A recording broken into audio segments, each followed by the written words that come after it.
Today we go over some helpful tips for using self-tapping screws when installing your iron or aluminum fence.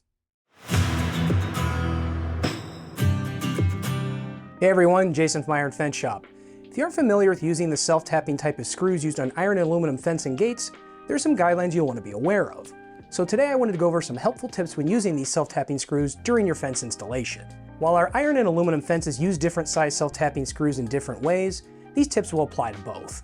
The tips to review today will really apply to any type of self-tapping screw being used with any type of metal.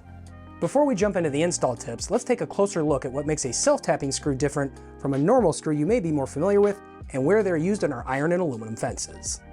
Here's a common wood screw that you're probably familiar with. It comes to a point here on the end and has the threads going up. If we look at our self-tapping screw here, you will see that instead of a point, we have this cutting or drill head on the tip before you get to the threads. This allows the screw to cut into the metal, drilling a hole that will then get threaded when the screw pulls through that hole. Let's take a closer look at our iron and aluminum prop pieces behind me here to show you where these self-tapping screws come into play on both. Let's start with our installed Stronghold iron fence panel here. This cast iron hanging bracket will slide onto the rail here, and your self-tapping screw will go through the bracket under here to secure the fence panel to your posts. Now let's jump over to our Infinity aluminum fence panel. With an aluminum fence, there's a 3/4 inch notch in the end of your rail that will fit inside of the post. Once your rail is inside the post, you're going to drive your self-tapping screw through the face of the post here so it ties the post to the fence rail inside.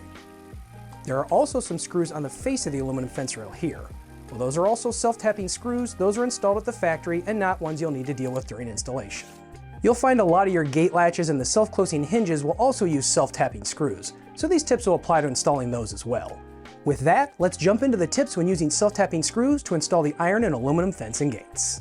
Tip number 1 when using self-tapping screws: speed kills. Slow down your drilling.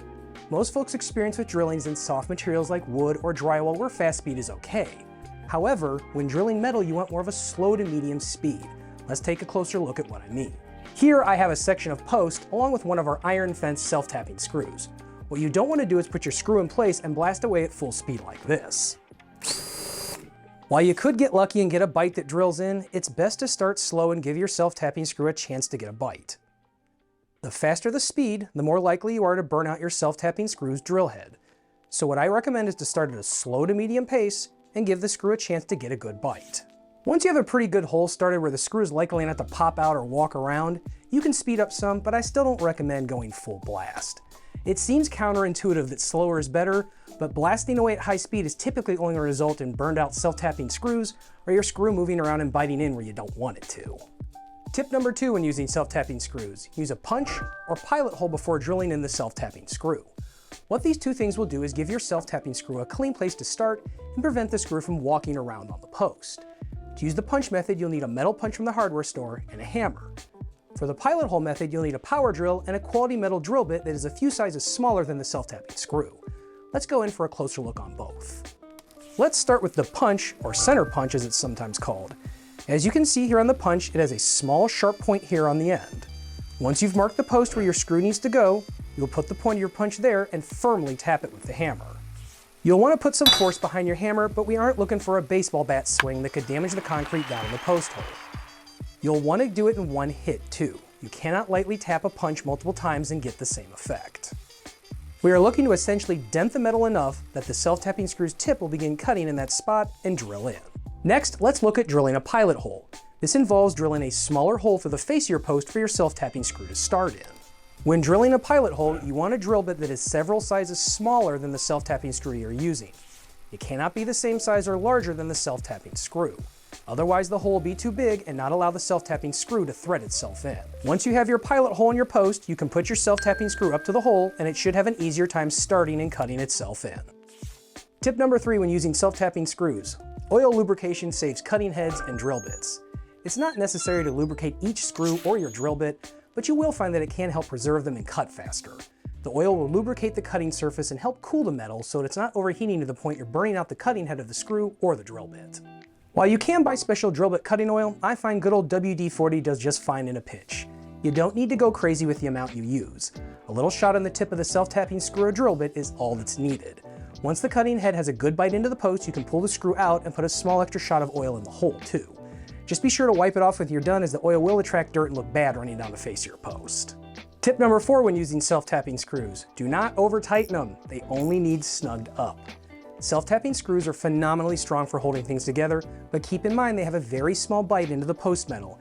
If you over-tighten the self-tapping screw, it can tear out the threads you just cut in and render that hole unusable. I don't recommend using power tools to do the final tightening since it's easy to overdo it with them. Once the self-tapping screw punches through the metal and runs a few threads in, stop before the screw head contacts the surface.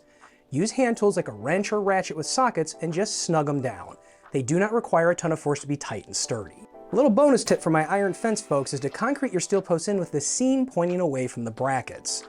Our aluminum posts are extruded. That means they are pushed or extruded out the same on all 4 sides.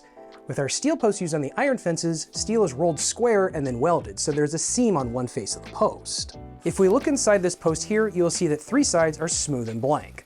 However, this darker line here shows where the weld seam is. This can show up if you look at the outside of the post at the right angle or light, but looking down the inside really makes it apparent which face of the post the seam is on.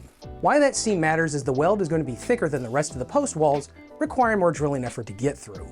So when you set your post, turn them so the seam is facing the house or street and not where your bracket is going to attach. If you've already set your post and you have to go through a seam, that is okay. However, a pilot hole will likely make it easier to get through and prevent burning out your self-tapping screw. If you're struggling to get the self-tapping screws through your posts or just looking for some pre-install tips, all of these should help you get them drilled in and set. Be sure to check us out here at ironfenceshop.com. Just in the research phase and want more details on how we attach the Stronghold iron fence panels to the post with these brackets and screws? Check out this video we did. If you have any other questions, you can shoot us an email at sales@ironfenceshop.com or give us a call at 800-261-2729. We look forward to hearing from you.